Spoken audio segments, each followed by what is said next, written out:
GSTR 1 का मतलब ये होता है कि जो GSTR 1 जो सेल्स में जो भी हम लोग सेल्स करते हैं महीने के, वो क्या होता है फाइलिंग किया जाता है, ठीक है। तो वो पूछा है कि आपका GSTR 1 जो फाइलिंग है वो मंथली है कि क्वार्टरली है। तो हम बताया जो कंपोजिशन में जिन होते हैं वो क्वार्टरली फाइल करते हैं, ठीक है। और जो जो रेगुलर में होते हैं वो मंथली फाइल करते हैं, ठीक है, चीज़ ध्यान रखना है। लेकिन आजकल क्या हो गया है कि जो रेगुलर वाले भी क्वार्टरली फाइल करते हैं, जिनका टर्नओवर 1.5 करोड़ से नीचे होते हैं, वो आपको यहाँ पे क्वार्टरली फाइल कर सकते हैं, ठीक है। लेकिन कंपोजिशन वाला हमेशा ऑलवेज आपको क्वार्टरली ही फाइल करेंगे, ठीक है। तो यहाँ पे हम लोग को मंथली यूज करके चलते हैं, ठीक है। ये आपको क्या हुआ, ई इनवाइसिंग अप्लीकेबल, आजकल ई इनवाइसिंग का फैसिलिटी आया हुआ है। ई इनवाइसिंग का मतलब ये होता है कि आप जो भी सारे बिल जो है आपको पोर्टल पे बिलिंग करना होगा। जिन ये ई इनवाइसिंग वही करते हैं जिनका टर्नओवर 5 करोड़ से लेकर 10 करोड़ के बीच में होते हैं, ठीक है। तो वो आपको ई इनवाइसिंग का ये आपको वो करना होता है, तो उस कंडीशन में आपको यहाँ पे यस करना होता है, ओके। इसके बाद आप पूछा है यहाँ ई वे बिल्स, ठीक है।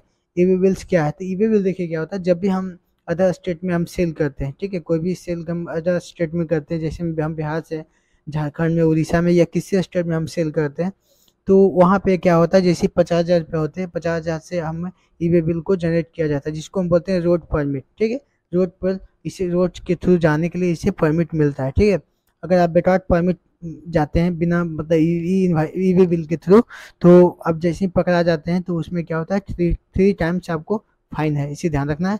तो जैसे ही 50,000 से ऊपर होता है, 50,000 होता है, तो आपको ई वे बिल के रिक्वायरमेंट होती है, ठीक है, इसे ध्यान रखना है। और लोकल में अब जब भी मतलब सेल कीजिएगा तो 1 लाख तक लिमिट है, 1 लाख तक आप लोकल में आप सेल कर सकते हैं बिना ई इनवाइसिंग के, ठीक है, सॉरी ई वे बिल के थ्रू, ठीक है। अब लोकल में आप कहीं भी माल भेजना है तो 1 लाख तक आप माल भेज सकते हैं। लेकिन 1 लाख से जैसे ही 1 लाख होता है, 1 लाख से नीचे में, ठीक है, 1 लाख के नीचे में आपको ई वे बिल का रिक्वायरमेंट नहीं होती है। लेकिन जैसे ही 1 लाख प्लस होता है तो इसमें ई वे बिल का रिक्वायरमेंट होता है, ये चीज़ ध्यान रखना है, ओके। तो हम यहाँ पे नो यस करेंगे, ओके। अदर स्टेट में पता है ना कि 50,000 से ऊपर रहेगा तो ई वे बिल का जरूरत होती है। तो हम इंटर प्रेस करेंगे यहाँ पे, यहाँ पे एक्सेप्ट कर देंगे, ओके। उसके बाद क्या करना है, इंटर प्रेस करते हुए जाना है, ठीक है, इंटर, यहाँ पे आपको एक्सेप्ट कर देना। तो ये क्या हो गया, मेरा कंपनी क्रिएट हो गया, ओके। अब हमें क्या करना है, मान लिया फॉर एग्जांपल जानिए कि जो हमने इस कंपनी में पासवर्ड यूज किए थे वो हमें क्लोज करना है, हमको नहीं डालना है। तो हम क्या करेंगे, इसको अल्टर में जाएंगे, ठीक है। अल्टर में जाने के लिए हम क्या करेंगे, यहाँ पे बहुत सारे ऑप्शन है।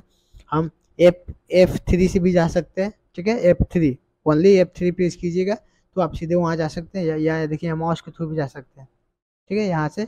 और जाना है आपको F3, यहाँ पे प्रेस करना है तो आपको ऑप्शन आ जाएगा, देखिए आ गया। यहाँ पे देखिए अल्टर, अल्टर का मतलब होता है मॉडिफाई करना, ओके। तो हम F3 से थ्रू जा सकते हैं, या आप Alt+K, ठीक है, Alt+K प्रेस कीजिएगा तो आपको यहाँ पे कंपनी के सारे डिटेल आ जाएंगे, जिसमें कई कंपनी को क्रिएट करना चाहते हैं, दूसरे कंपनी बनाना चाहते हैं, ठीक है। एक से अनेक कंपनी बनाने के लिए आपको क्रिएट का ऑप्शन करना है। अब इसको हमको मॉडिफाई करना है तो हम ऑल्टर में चले जाएंगे, ठीक है। या आप सिक्योरिटी को यहाँ से डालना चाहते हैं, ठीक है, नहीं डाले हुए हैं तो, या बंद करना चाहते हैं तो हम सीधे जाएंगे कहाँ पे, सिक्योरिटी में। यहाँ पे आपको इंटर प्रेस करना है। इंटर करने के बाद हमें इसको बंद करना है, ठीक है। तो इसको बंद करने के लिए हम लोग क्या करेंगे, यहाँ पे इसको नो प्रेस करेंगे, नो प्रेस करते हैं। यहाँ पे आपको क्या करना है, पासवर्ड यूज करना है 11, ठीक है। इसके बाद इंटर प्रेस करना है, ठीक है। और ईमेल आईडी पूछ रहा है कि करना चाहते हैं तो रख सकते हैं, नहीं तो कोई दिक्कत नहीं है। तो हमें क्या करना है, इसको यस करके एक्सेप्ट कर देना। तो ये क्या हुआ, जो हमने पासवर्ड डाले थे वो अभी इस पर काम नहीं करेगा, जिससे मैं दोबारा हम Ctrl+F3 प्रेस करते हैं। देखिए Ctrl+F3 प्रेस करने से आप कंपनी को इसे क्लोज करके दूसरी कंपनी ओपन कर सकते हैं। इंटर प्रेस किया, अब इसे हम दोबारा ओपन करेंगे तो यहाँ पे कोई भी पासवर्ड नहीं खोजेगा, ठीक है। अब हम दोबारा पासवर्ड इसमें डालना है तो Alt+K प्रेस करेंगे, और फिर हम यहाँ चले जाएंगे सिक्योरिटी में, है ना। यहाँ पे सिक्योरिटी में जाएंगे, इसके बाद इंटर प्रेस करेंगे और इसको यस करेंगे, ओके। यस करेंगे, उसके बाद हम फिर पासवर्ड को यूज़ कर सकते हैं, ओके। यहाँ पे कन्फर्म पासवर्ड डाल देंगे और इसके बाद यहाँ से Ctrl+A से सेव कर देंगे, ओके। अब दोबारा हम Ctrl+F3 दबाएंगे, इंटर प्रेस करेंगे और दोबारा इंटर प्रेस करेंगे तो हमें यहाँ पे यूजर नेम और पासवर्ड यहाँ पे आपको खोज देगा। तो 11 और यहाँ पे 11 डालिए, ठीक है, अब हो गया, ठीक है। अब क्या करना है, इसको हम बंद कर देते हैं। तो बंद करने के लिए क्या करेंगे, Alt+K, देन हमें जाना है सिक्योरिटी में, यहाँ पे जाने के बाद हमें बैक एस्केप दबाना है और यहाँ पे हमको लो करना है। लो करने के बाद 11 प्रेस करके आपको सेव कर देना है, ओके। तो ये क्या हुआ, अब दोबारा हम ओपन करेंगे इसको, कंट्रोल प्लस F3 प्रेस करके इंटर प्रेस करेंगे और ओपन करेंगे तो हमें कोई भी पासवर्ड का जरूरत नहीं है। ठीक है, तो ये क्या हुआ, कंपनी क्रिएट करने का हमने बता दिया कैसे कंपनी क्रिएट किया जाता है और कंपनी में कैसे पासवर्ड यूज़ किया जाता है। अब हमें कंपनी में क्या करना है, मॉडिफाई करना है। जैसे मैं टैली वर्ल्ड कंप्यूटर लिखे, ठीक है, हमें यहाँ पे करना है tally world computer Patna. Okay, तो इसके लिए हम क्या करेंगे, अल्ट प्लस के प्रेस करेंगे।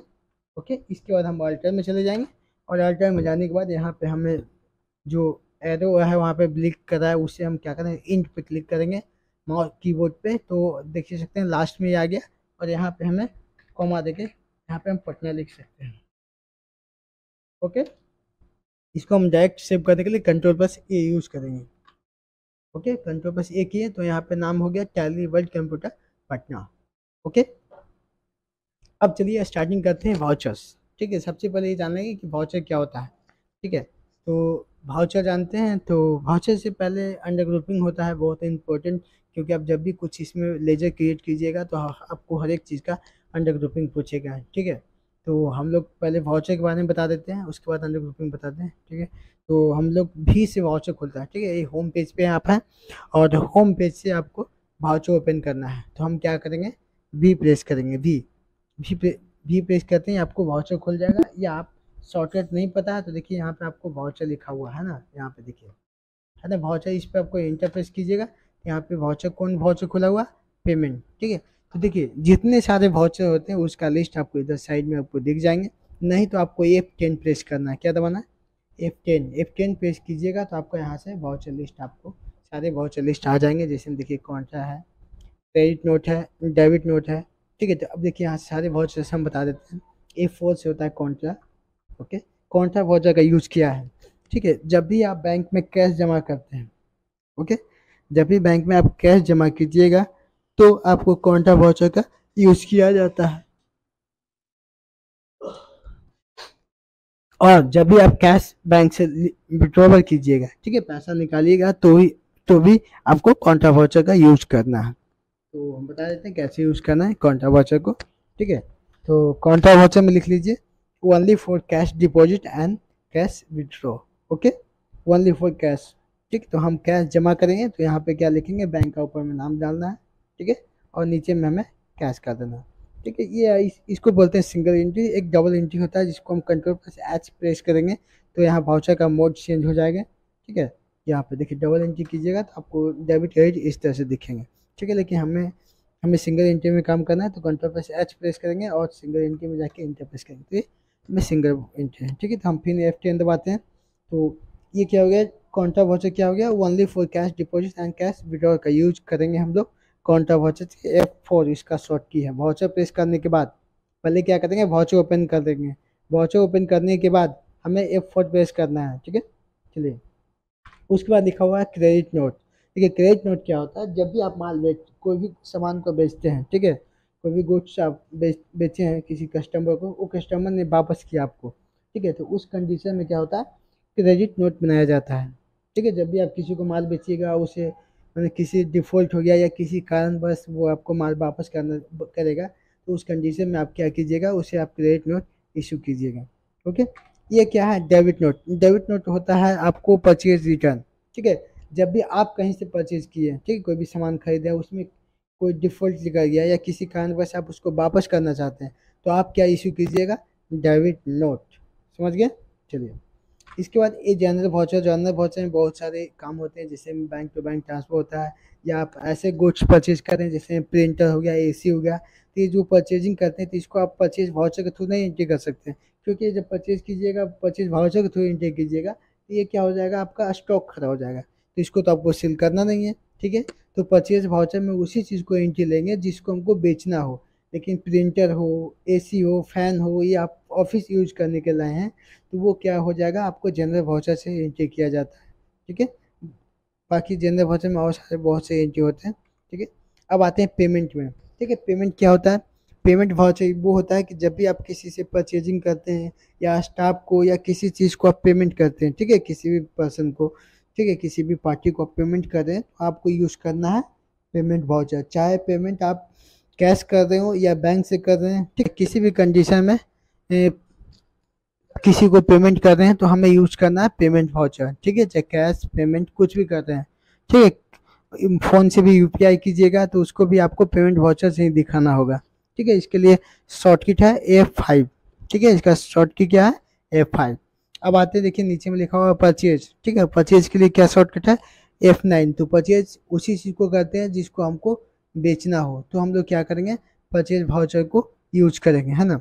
उसके बाद आते हैं रिसिप्ट वाउचर। रिसिप्ट वाउचर क्या होता है कि जब भी हमको किसी से पेमेंट रिसीव करना होता है, चाहे वो कैश में हो या चेक दिया हो या यूपीआई किया हो, किसी भी कंडीशन से उसने हमको पेमेंट दिया हो किसी भी मोड से, ठीक है, तो हमें क्या करना है रिसिप्ट वाउचर से हमको पास करना है। रिसिप्ट वाउचर ओपन किए, ओपन करने के बाद यहाँ पे आपको कैश दिया है तो यहाँ पे कैश डाल सकते हैं, या किसी आपको बैंक में पेमेंट किया है तो यहाँ पे ऊपर में बैंक का नाम और नीचे में जहाँ पे आपको पार्टिकुलर्स लिखा हुआ है यहाँ पे उस पार्टी का नाम डालिएगा जिसने आपको पेमेंट दिया, ठीक है। उसी तरह से आपको पेमेंट में है, ठीक है, पेमेंट में वो होता है जिसको आपने पेमेंट किया, कैश पेमेंट किसी को किया और किसको किए हैं वो आपको पार्टिकुलर्स में यहाँ पे नाम दिखाना होगा। उसके बाद यहाँ पे आपको अमाउंट दिखाना है, ओके। तो फिर चलते हैं F10 में, और F10 में आपको हो गया।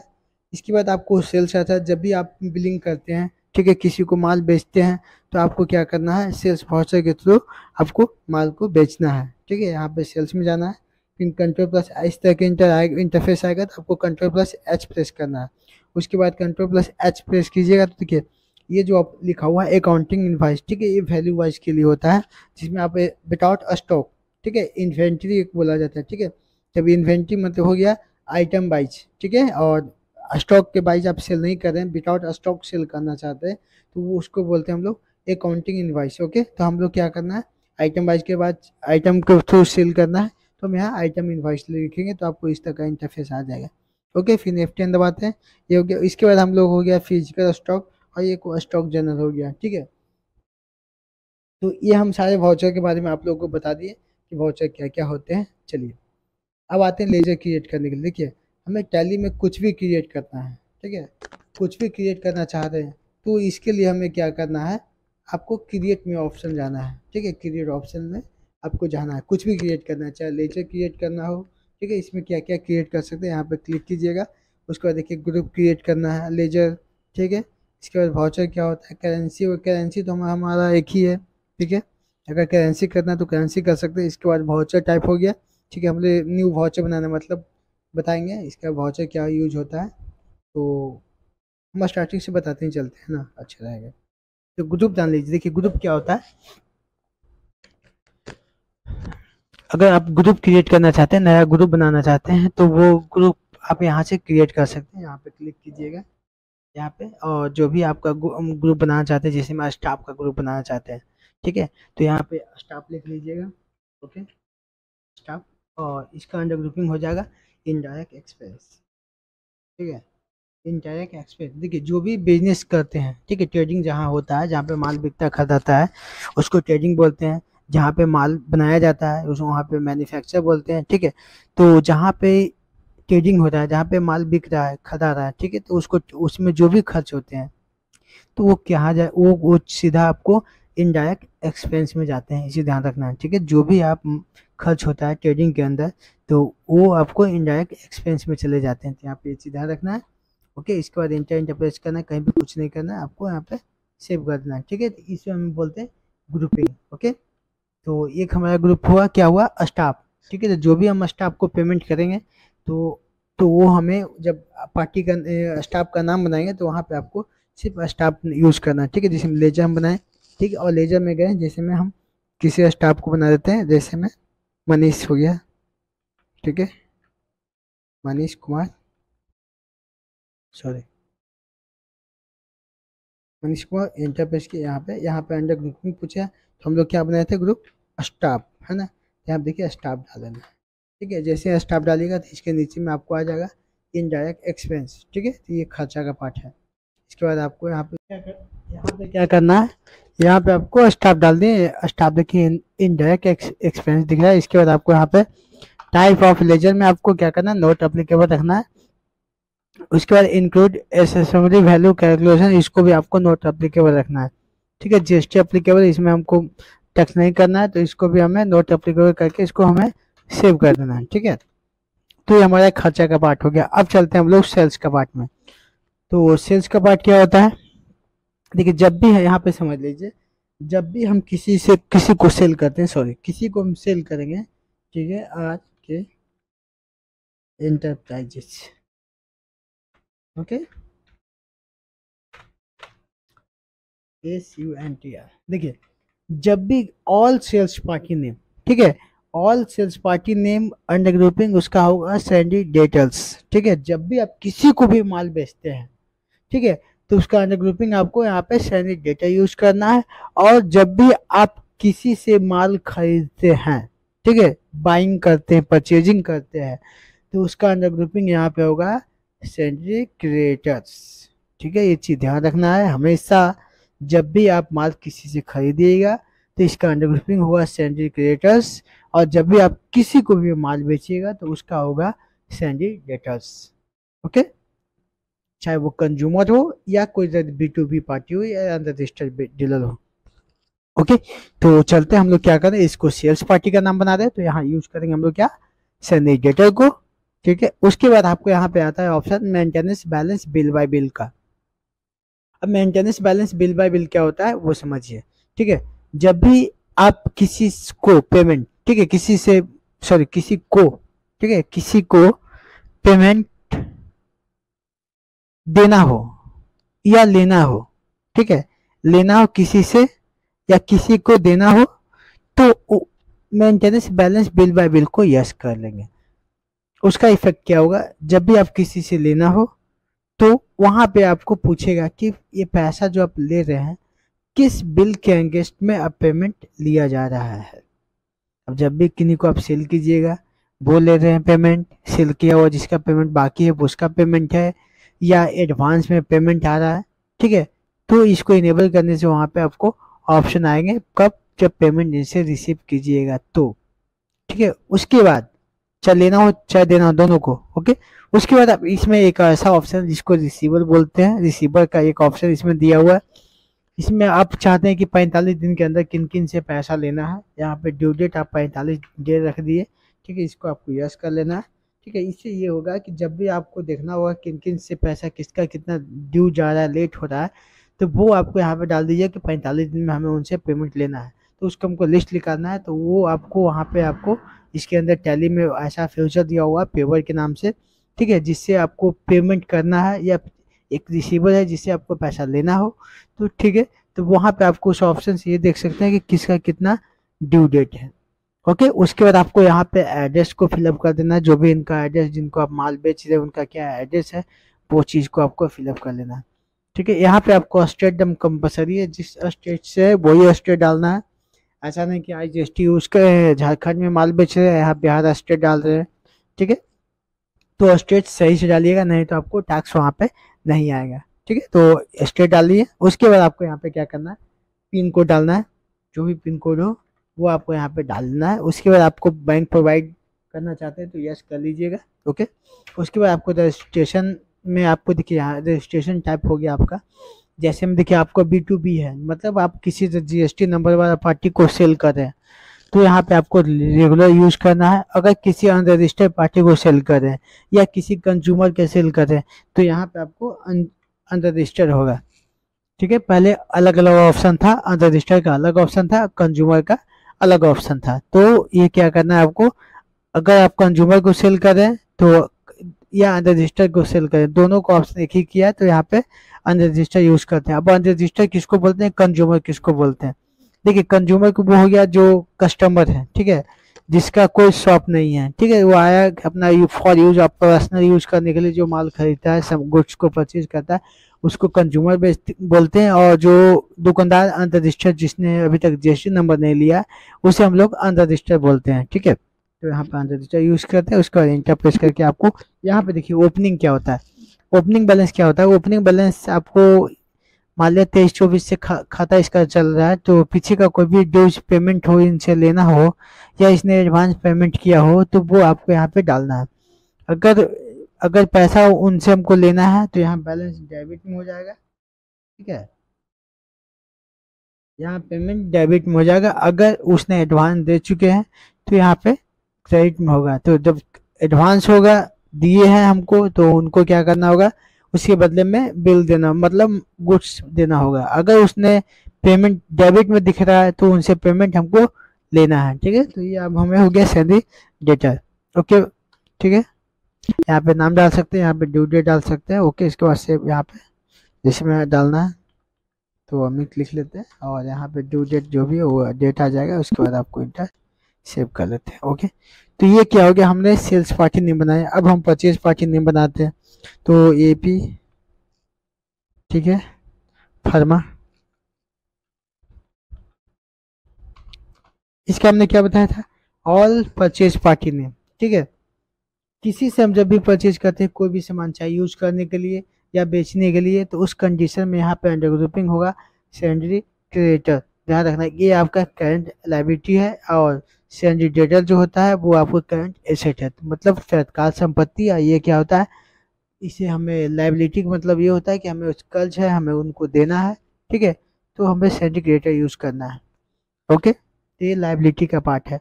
तो हमें यहाँ पे वही ऑप्शन डालना है, मेंटेनेंस बिल बाय बिल, इनको पेवर के लिए है, तो यहाँ पे हम 45 दिन लिख लेंगे, ताकि इनको हमें ये पता चल जाएगा कि 45 दिन होने वाला है। क्योंकि आज का एमएसएमई का नया रूल आया कि 45 दिन के अंदर में पेमेंट करना है, जो भी एमएसएमई के अंदर आते हैं उनको।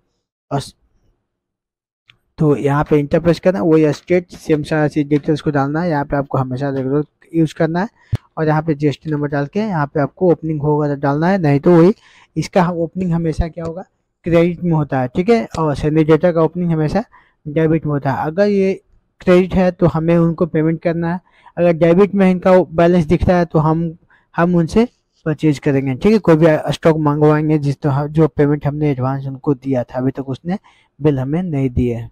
ओके, तो उस कंडीशन में यहाँ पे डेबिट हो सकता है, नहीं तो हमेशा क्रेडिट होता है। चलिए, इसके बाद हम सेव कर लेते हैं, ठीक है। तो हो गया। तो ये 3 अंडर ग्रुपिंग बहुत इंपॉर्टेंट होता है। पहला सैलरी डेटर, दूसरा सैलरी क्रेडिटर, और उसके बाद हमें इनडायरेक्ट एक्सपेंस हो गया, ठीक है। बाकी से बहुत होता है, फिक्स एसेट होता है। अब देखिए फिक्स एसेट क्या होता है। फिक्स एसेट आपको, जैसे में प्रिंटर हो गया, फर्नीचर हो गया, जो भी ऑफिस में मशीनरी सामान हो गया, तो वो सब क्या हो गया, फिक्स एसेट हो गया। उसे आप परचेज वाउचर से एंट्री नहीं लेना है, उसको जनरल वाउचर के थ्रू एंट्री लेना है, ठीक है। तो चलते हैं होम पेज पे। तो काफ़ी वीडियो लंबा हो रहा है, आप देखिएगा, इस पार्ट में बताना चाहे तो बता सकते हैं, नहीं तो नेक्स्ट पार्ट बनाना पड़ेगा हमें, क्योंकि काफ़ी लंबा वीडियो होता है, ठीक है। तो चलते हम अब चलते हम आप लोगों को बताएंगे पेमेंट करने के लिए, नहीं सॉरी, पहले बैंक बता देंगे आप लोगों को, उसके बाद हम लोग सेल परचेज की बात करेंगे, ठीक है। देखिए अकाउंट्स में 3 चीज़ ज़्यादा इंपॉर्टेंट होता है, परचेज, सेल और हमें बैंक, ठीक है। इससे देखिए सेल हो गया जो माल बेचे, परचेज हो गया जो माल खरीदे, और बैंक में वो हो गया जिनको हमने पेमेंट किया और जिनसे हमने पेमेंट रिसीव किया। ये 3 पार्ट बहुत इंपॉर्टेंट होता है। उसके बाद चौथा पार्ट क्या होता है, खर्च। जो हमारे शॉप में खर्च हुआ तो वो आपको पेमेंट कीजिएगा, तो उसी से खर्च में कभी एंट्री हो जाता है कि ये खर्चा हुआ तो इनको पेमेंट हुआ है ना, तो वो खर्च मेंटेनेंस किया जाता है, ठीक है। तो आपको पेमेंट से ही फाइनल हो जाता है। चलिए, तो हम स्टार्ट करते हैं। भी से वाउचर खुलता है, या आप माउस के थ्रू भी जा सकते हैं, या वाउचर पे क्लिक करना है और इंटर प्रेस करना है। इंटर प्रेस करने के बाद सबसे पहला वाउचर है काउंटा, ठीक है। तो काउंटा में हमें यहाँ पे देखिए सबसे अकाउंट लिखा हुआ है यहाँ पे, और अकाउंट में हमें बैंक का नाम क्रिएट करना है।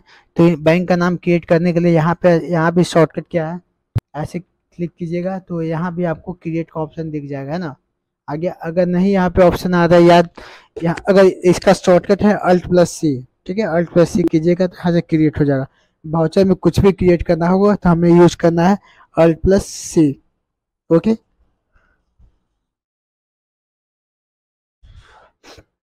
तो यहाँ पे क्या करना है, Alt+C यूज करना है, या आप यहाँ क्रिएट में जाके ऑप्शन क्रिएट कर सकते हैं। तो यहाँ में क्रिएट करना है स्टेट बैंक, ठीक है, स्टेट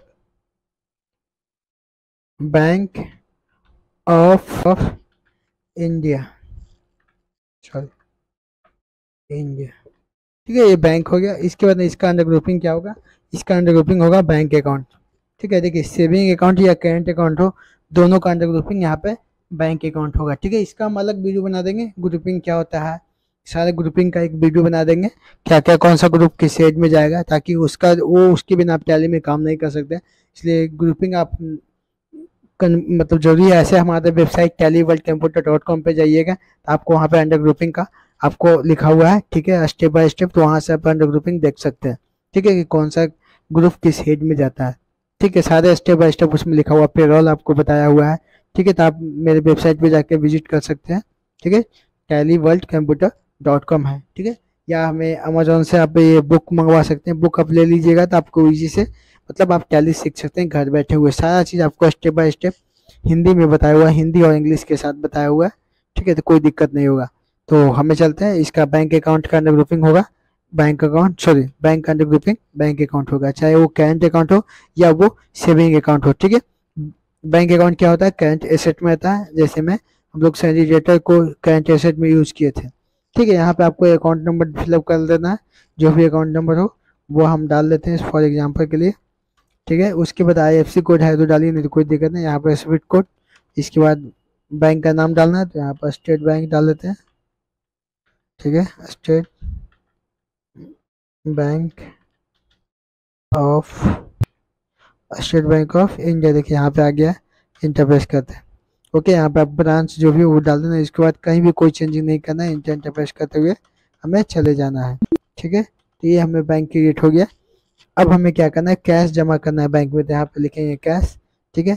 और यहाँ पे मतलब 15,000 रुपये जमा हुई है या 25,000 रुपये जमा हुआ है, तो 25,000 रुपये यहाँ पे हम लिख देंगे, ठीक है। यहाँ पे रेट इसलिए आ रहा है क्योंकि हमें कैश हमने इसमें दिखाया नहीं है, ठीक है। तो टैली में कैश क्या होता है दिखाना पड़ता है। जैसे मैं कोई भी कंपनी आप खोले होंगे, तो खोलने इस समय जो ओनर होता है वो इन्वेस्ट पैसा करता है कैसे, तो पहले हम वही से स्टार्टिंग करते हैं ना।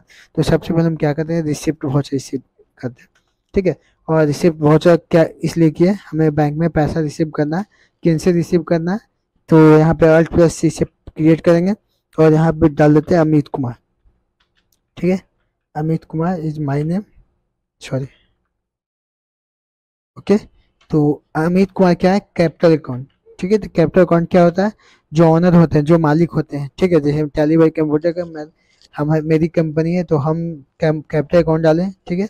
तो जो भी कैपिटल रहेगा इसी कैपिटल से आपको सेल परचेज करना है और यही आपको बिजनेस को आगे बढ़ाना है। तो हमने क्या किया, 5 लाख रुपया, ठीक है, हमने इस कंपनी में इन्वेस्ट किया, ओके। तो इंटर प्रेस किया, ठीक है। कि हमने क्या किया, सीधे बैंक में डाल दिया। तो हम क्या करते हैं, बैंक में नहीं डालते हैं, कैश रिसीव कर लेते हैं, है ना। तो यहाँ कैश रिसीव कर लेते हैं 5 लाख रुपया, ताकि हमारा कैश हो जाएगा। अब क्या करेंगे, अब हमें काउंटर वाउचर यूज़ करना है और यहाँ पे हमें स्टेट बैंक यूज़ करना है। उसके बाद हमें यहाँ क्या करना है, कैश करना है। कैश करने के बाद हमें कितना 15,000 रुपये या 25,000 रुपये हमें डिपॉजिट करना है। तो ऐसे करके हम लोग, देखिए अभी रेट नहीं हुआ, क्यों नहीं हुआ, क्योंकि हमने 5 लाख रुपये कैश जो मालिक थे इसमें, तो हमने रिसीव की, इस कंपनी को हमने कंपनी में पैसे को इन्वेस्ट किया है, ठीक है। तो इंटर प्रेस करेंगे और यहाँ पे इंटर करके आएंगे, यहाँ पे नरेशन यूज करना है। तो नरेशन में डालना है बिंग कैश डिपॉजिट, सॉरी, यहाँ डालना है डिपॉजिटेड, ओके। इसके बाद हमें एंटर करना था। इस ये क्या हुआ, बैंक में जब कैश जमा होता है तो इस तरह से एंट्री किया जाता है। अगर बैंक से कैश विड्रॉवल होता है तो हम क्या करेंगे, ऊपर में कैश यूज कर लेंगे और नीचे में स्टेट बैंक में मान लिया 5,000 रुपये कैश विड्रॉ हुआ, तो इस तरह से आप विड्रॉवल का एंट्री कर सकते हैं, ठीक है। ऐसे अगर चेक के थ्रू करते हैं तो नहीं, कैश के थ्रू हुआ तो यहाँ पे ये डालना है, यहाँ पे नरेशन लिख देना, इसका नरेशन चेंज हो जाएगा, यहाँ पे इसका नरेशन हो जाएगा बिंग कैश विड्रॉवल, ठीक है। इसका हो जाएगा विड्रॉवल, ओके, विड्रॉ। तो ये क्या हो गया हमारा, कैश विड्रॉ हो गया, ठीक है। इसमें डेट चेंज करने के लिए आपको F2 यूज करना है। हमें F2 यूज करके यहाँ पे डेट चेंज करते हैं। जैसे मैं आज का डेट है 25/5, तो यहाँ 25/5 यूज कर सकते हैं, ठीक है। देखिए यहाँ पे आ गया डेट। अगर आपके पास एजुकेशनल मोड होगा तो यहाँ पे लिख देगा आपको, देखिए हमें टैली प्राइम सिल्वर है तो यहाँ पे सिल्वर लिख रहा है, ठीक है। एजुकेशनल मोड में होगा, जब आप लाइसेंस नहीं लेंगे तो आपको डेट चेंज नहीं करने देगा, इसी ध्यान रखना है। अगर आप एजुकेशन मोड में प्रैक्टिस करते हैं तो यहाँ पे आपको डेट चेंज करने का ऑप्शन नहीं आता है। ठीक है। ये टैली प्राइम सिल्वर है, तो इसमें सारा चीज़ फीचर्स इनेबल किया हुआ है क्योंकि ये लाइसेंसियर है। ओके, तो ये हमें काउंटर वाउचर में हमने अभी बताया कैश जमा होगा तो कैसे करना है। तो यहाँ पे देखिए, कैश और बैंक का बैलेंस देखने के लिए हम लोग यूज़ करेंगे शॉर्टकट DAC। ओके, उसके बाद हम लोग जाएंगे बैंक में, और बैंक में जाने के बाद देख सकते हैं एक हमने क्या किया, 25,000 रुपये क्या किया जमा किए, तो वो डेबिट दिखा रहा है, और हमने 5,000 रुपये निकाला तो ये क्रेडिट दिखा रहा है ना। देखिए, तो इसका डेट चेंज कर देते हैं, इसका डेट हम कर देते हैं, आज का डेट कर देते हैं 25/5, है ना, 25/5। तो अब हमें क्या करना है, 1 मई में दिख रहा है एंट्री, 1 अप्रैल में दिख रहा है। अप्रैल में देखिए जमा किए, तो इस तरह से करना है। ठीक है, स्टेट बैंक ऊपर में डाल देना नाम जिस बैंक में आप जमा करें, और कैश जमा किए तो नीचे में आपको कैश लिखना है, उसके बाद अमाउंट लिख के नरेशन में लिख देना है बिंग कैश डिपॉजिट। ओके, और जब पैसा विड्रॉवल होगा तो आपको यहाँ से इस तरह से पैसा को विड्रॉवल कर लेना। ओके, अब हम लोग चलते हैं नेक्स्ट वाउचर पास करने के लिए, तो ऑल्ट ए करेंगे। इसके बाद हम लोग करेंगे पेमेंट, F5। अब हमें किसी को पेमेंट करना है, तो बैंक से पेमेंट करना है तो ऊपर में बैंक लेना है, अगर कैश से पेमेंट करना है तो ऊपर में हमें कैश लेना है। ठीक है, हमें स्टाफ का पेमेंट करना है, तो स्टाफ के नाम से तो यहाँ लेजर बना हुआ है ना, तो क्या स्टाफ है, मनीष कुमार, है ना, मनीष करेंगे। और यहाँ पे हमको ये देखना है कि मनीष कुमार कौन सा मनीष कुमार स्टाफ है कि नहीं, तो यहाँ कंट्रोल पे इंटर करेंगे, और देखिए यहाँ पे आपको अल्टर हो गया, यहाँ से आप मॉडिफाई करते हैं मनीष, यहाँ पे कॉलम में स्टाफ का लिख सकते हैं ताकि आपको कोई किसी कंज्यूमर का नाम नहीं हो, इसलिए कंफ्यूजन के लिए यहाँ पे ब्रैकेट में स्टाफ का भी डाल सकते हैं। ओके, तो इससे पता चला जाएगा कि किसी स्टाफ को पेमेंट हो रहा है। तो इनका पेमेंट हम कर देते हैं 35,000। ओके, इसके बाद इस तरह से हमें इनको पेमेंट किए हैं। ओके, तो हमें जब भी किसी को पेमेंट करना है तो हमें पेमेंट वाउचर का यूज करना है। ठीक है, तो ये आपको यहाँ दिख जाएगा, सॉरी, इसको हमने पेमेंट कैश से किया है तो हमें कैश में जाकर दिखेगा, बैंक में नहीं दिखेगा, तो कैश में जाएंगे और यहाँ देख सकते हैं मनीष कुमार स्टाफ को हमने 35,000 पेमेंट किया। अब हम लोग प्रॉफिट लॉस खोलते हैं। ठीक है, प्रॉफिट लॉस का शॉर्टकट है P, यहाँ P प्रेस कीजिएगा तो प्रॉफिट लॉस खुलेगा, और B प्रेस कीजिएगा तो यहाँ बैलेंस शीट खुलेगा। ठीक है, तो बैलेंस शीट में आप देख सकते हैं 5 लाख रुपया कैपिटल अकाउंट में डाला हुआ है। यहाँ पे इंटरफेस कीजिएगा तो कैपिटल कौन है, मालिक कौन है, तो यहाँ पे आपको दिख जाएगा अमित कुमार, 5 लाख रुपया इसने यहाँ पे इंटरफेस कीजिएगा, और यहाँ डिटेल में जाकर देख सकते हैं कि इसने 5 लाख रुपया रिसीव कैश डाला है इस कंपनी में, टेलीवेट कंप्यूटर में। ओके, ये आपका हो गया लोन लाइबिलिटी। ठीक है, ये हो गया आपको करंट लाइबिलिटी। ठीक है, लाइबिलिटी का पार्ट जो भी है वो आपको ये साइड में दिखेगा, और एसेट का पार्ट है जो आपको इधर आपको राइट साइड में दिखेगा। ठीक है, तो हम लोग क्या करते हैं, पेमेंट अब रिसीव वाउचर में करते हैं। तो रिसीव में क्या करना है, अगर कैश में कोई पैसा दिया तो यहाँ कैश लिखना है। ठीक है, उसके बाद जिसने पैसा दिया हो, जैसे में आर के इंटरप्राइजेज हमको एडवांस पैसा दिया है तो हम आर के इंटरप्राइजेज को ले सकते हैं। ठीक है, तो एंटर प्रेस किए, 15,000 रुपया। इसके बाद पूछा है कि किस बिल के अगेंस्ट में, तो यहाँ पे अमित कुमार डाल देते हैं। ठीक है, तो अमित कुमार 1,50,000 एंटर, और यहाँ पे हम डाल दिए। ओके, तो इस तरह से आप किसी से पेमेंट रिसीव कर सकते हैं रिसीव वाउचर के थ्रू। ठीक है, जनरल वाउचर से यूज़ करना है तो जनरल वाउचर यूज़ करने के लिए अगर किसी से आपने प्रिंटर खरीदा तो प्रिंटर खरीदे तो यहाँ पे आपको अल्ट सी प्रेस करना है, जिसमें यहाँ पे लिखना है प्रिंटर, और इसका अंडर ग्रुपिंग हो जाएगा फिक्स एसेट। ठीक है, जो भी हम मशीनरी हम यूज़ करने के लिए खरीदे हैं, ठीक है, उसका अंडर ग्रुपिंग होगा फिक्स एसेट, याद रखना है।